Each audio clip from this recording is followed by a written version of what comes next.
Hello! Hey, my creative, professional humans that I love so dearly. Hey fam! We are artists, professional ones, making that living online. We're killing it. We're making art in our communities. We're here doing it. Here's your encouragement for today. And we're looking for ways, at least I am, I hope you are too, to apply my favorite mantra, which is work smarter, not harder.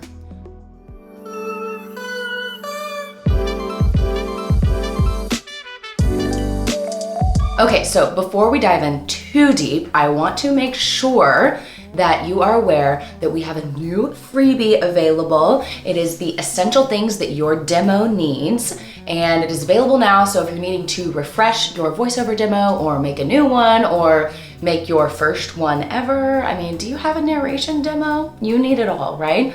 Or maybe you're just curious about what your demo is missing. Then grab it today, starting today. Right below, the link is there, it's free, you're welcome. If you're a voiceover artist like myself, then one of the best ways to work smarter, not harder, besides having a killer demo, is the subject of today's video, which is to maximize your natural voice. So here's the thing, we all love cartoons, of course. That's personally, that's why I got into voiceover acting. I wanted to be a cartoon, I wanted to do silly voices all the time, right? I wanted to do that. And I still do, and sometimes I get to, and it's so much fun. But the reality is, you're gonna get the most mileage out of your natural voice. You're gonna book the most gigs with your real voice. You're gonna be able to sustain it longer. There's only so long you can do this kind of voice, or whatever crazy voice you're doing. There's only so long because it's not as natural to your vocal cords, right? You'll get the most mileage out of it. You'll be able to make the most money. We know that's the most important thing. Not the most important thing, but let's be honest. Money's a big draw as to why we're voiceover artists, okay? So today I'm gonna share 3 strategies with you. We're gonna go through them a little bit deeper, but briefly they are: listen to yourself, listen to your voice, research your voice, and maximize your interests. So again, that's listen to yourself, research your voice, maximize your interests. Plus, at the very end of the episode, at the end of, this episode of the Business of Storytelling, at the end of the video, I'm gonna talk to you about the secret to stretching your voice and challenging yourself at the end. So stay tuned. Like I said, we all wanna play the challenging characters. We wanna do the silliest voices. Of course, that's super fun, but it's unlikely, it's possible, but the majority of voiceover artists make most of their money from their natural voice. That will be your bread and butter. So taking care of it, learning how to maximize it and use it to its full potential, worth your time for sure. So let's dive in. How can you make the most of what you've got? First, as I said, listen to yourself. Especially when starting out, this is something that non-voiceover actors, so when you're transitioning to becoming a voiceover actor, we don't listen to what our real voices sound like. So that can be a real transition. Normal people, non-voiceover actors, don't really know exactly what their voice sounds like. So learning to listen to yourself, truly know what your natural pitch is, how do you sound, really listening to your natural voice. You can record yourself speaking with friends, not in your performing voice, but just in your natural everyday speak. Record yourself, really know what you sound like. Knowing your voice, knowing how you sound, it's the easiest way to make sure that you are shaking what your mama gave you, okay? 2, research. Where do you hear voices like yours in the voiceover world?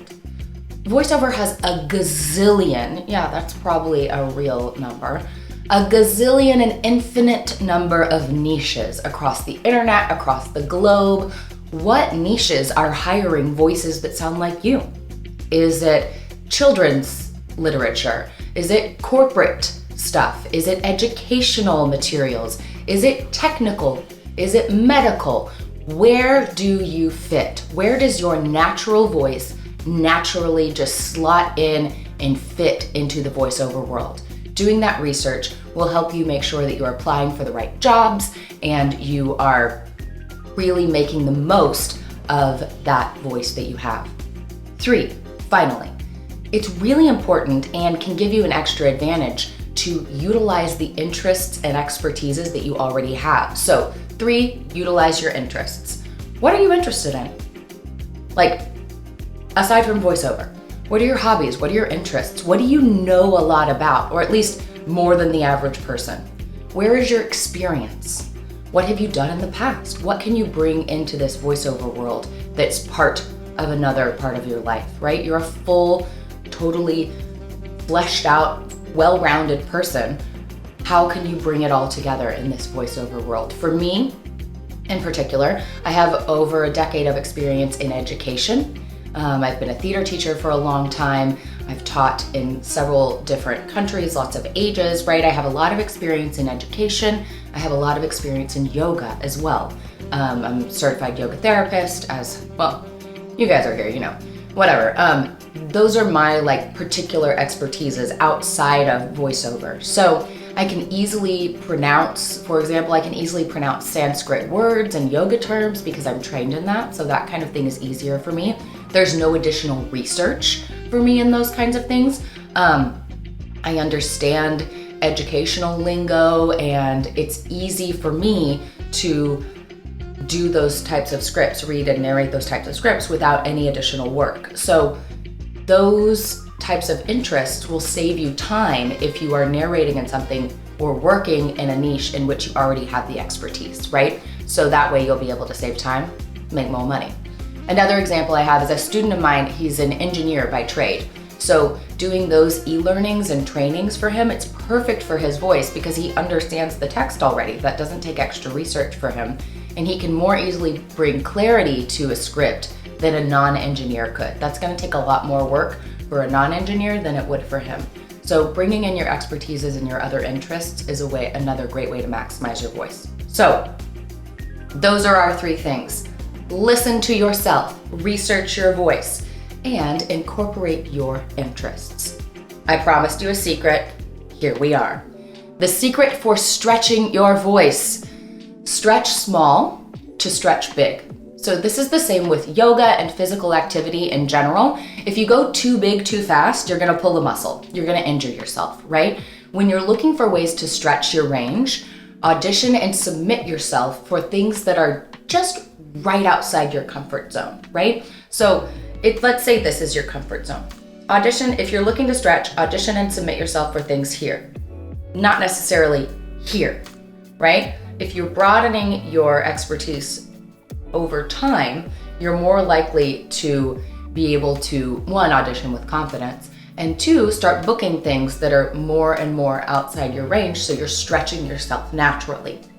Over the years, for example, me, stretching to play men isn't really that big of a stretch for me because I have a lower register. I speak lower, I have a low female voice, right? So over the years, I've started making this something that I get hired for. An audiobook producer that I work with regularly, she puts me forward for male-heavy audiobooks because my voices are more believable and stronger than some other higher-pitched female voices. Because it's really easy for me to just drop down into this. It's not that far from my regular voice. So that's something that I've learned to stretch just a little bit, and narrating audiobooks with male-heavy characters is really easy for me. So in order to maximize your natural voice, final rundown of all of this, you are going to listen to yourself, research where you fit, and rope in those interests. And remember, stretch small to stretch big. So over time, your range will grow and you will become a versatile and infinitely hireable voiceover artist. All right, thanks for tuning in to the Business of Storytelling, y'all. I'm Caroline Cole. Follow me on Instagram at Caroline Cole Stories or on Twitter at @CColeStories. And please like, comment, subscribe. All right, see you next week. Bye.